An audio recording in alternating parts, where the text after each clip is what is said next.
Assalamualaikum warahmatullahi wabarakatuh. Perkenalkan, saya Ibreza Indra Alhaj dari kelas 4 EB. Di sini saya akan menjelaskan tentang CPR dan RJP. Mari kita simak videonya.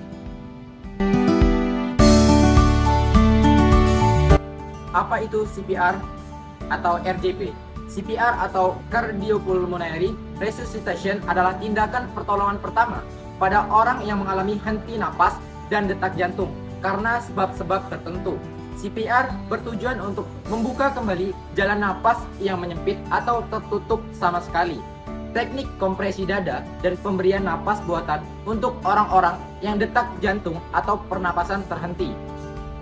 Resusitasi jantung paru atau RJP dilakukan dengan mengkompresi dada serta memberikan napas buatan bagi orang yang membutuhkan.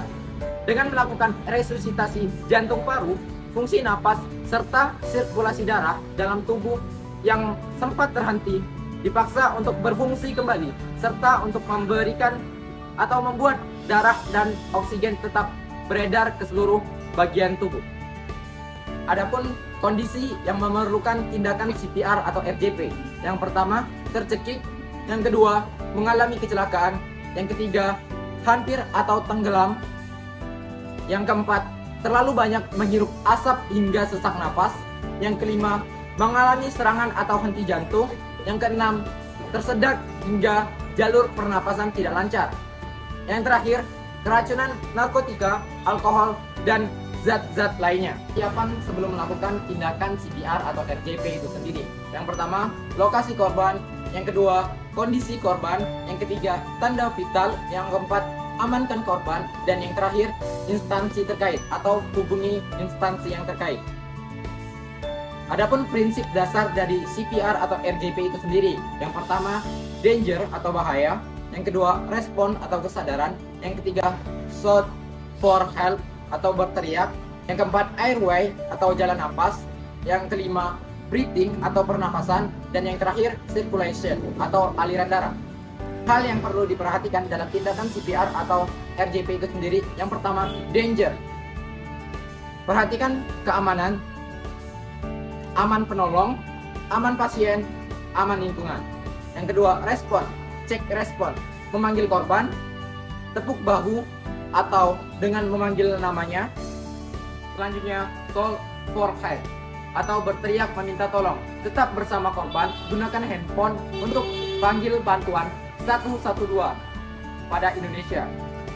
Adapun tahapan-tahapan CPR itu sendiri. Yang pertama, danger atau melihat situasi korban yang sedang mengalami bahaya. Yang kedua, respon dengan cara menepuk bahu korban atau memanggil-manggil korban itu sendiri.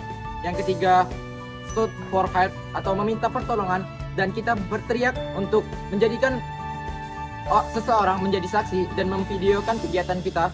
Yang selanjutnya, airway, yaitu melakukan pernapasan dengan melakukan tindakan pada korban untuk menengadahkan posisi kepala korban seperti ini untuk memperlancar jalur pernapasannya.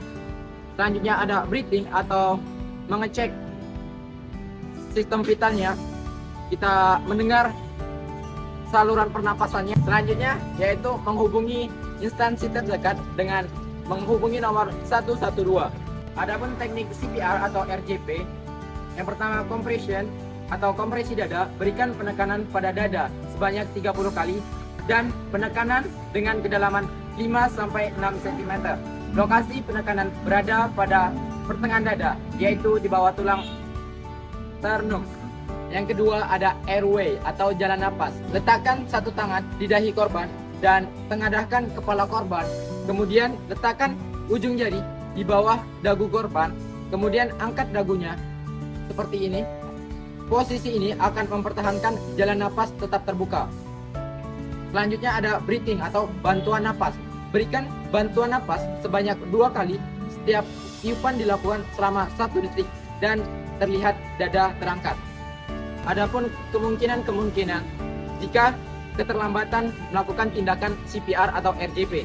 Yang pertama, jika keterlambatan selama 1 menit, kemungkinan berhasil tindakan tersebut yaitu 98 dari 100. Yang kedua, keterlambatan selama 3 menit kemungkinan berhasil 50 dari 100, dan yang terakhir keterlambatan selama 10 menit, kemungkinan berhasil 1 dari 100. Adapun kompresi jantung pada orang dewasa, anak, dan bayi. Pada orang dewasa yang berumur 8 tahun ke atas dilakukan dengan melakukan kompresi dengan 2 tangan, dengan tangan kiri di bawah dan tangan kanan di atas. Jika anak-anak berumur 1-8 tahun dilakukan kompresi dengan 1 tangan, dan jika bayi umur kurang dari 1 tahun maka kompresi dilakukan dengan 2 jari. Selanjutnya, proses pemulihan.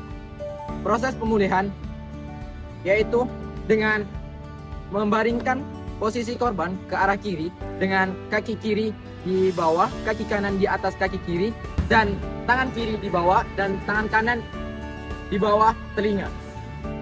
Adapun penghentian teknik CPR atau RGP itu sendiri, yang pertama RGP berhasil, yang kedua penolong kelelahan, yang ketiga petugas telah tiba di tempat kejadian, yang keempat adanya tanda-tanda kematian pasti. Adapun komplikasi yang terjadi saat jika kita melakukan teknik CPR atau RGP tanpa memperhatikan teknik-teknik tersebut. Yang pertama akan mengalami patah tulang iga, yang kedua distensi abdomen, yang ketiga hemotoraks, yang keempat luka pada hati, dan yang terakhir pneumotoraks. Oke, sekian pemaparan video saya mengenai tentang CPR atau RGP. Mari kita lindungi orang-orang sekitar dengan melakukan atau mempelajari teknik CPR atau RGP itu sendiri. Saya akhiri, wassalamualaikum warahmatullahi wabarakatuh.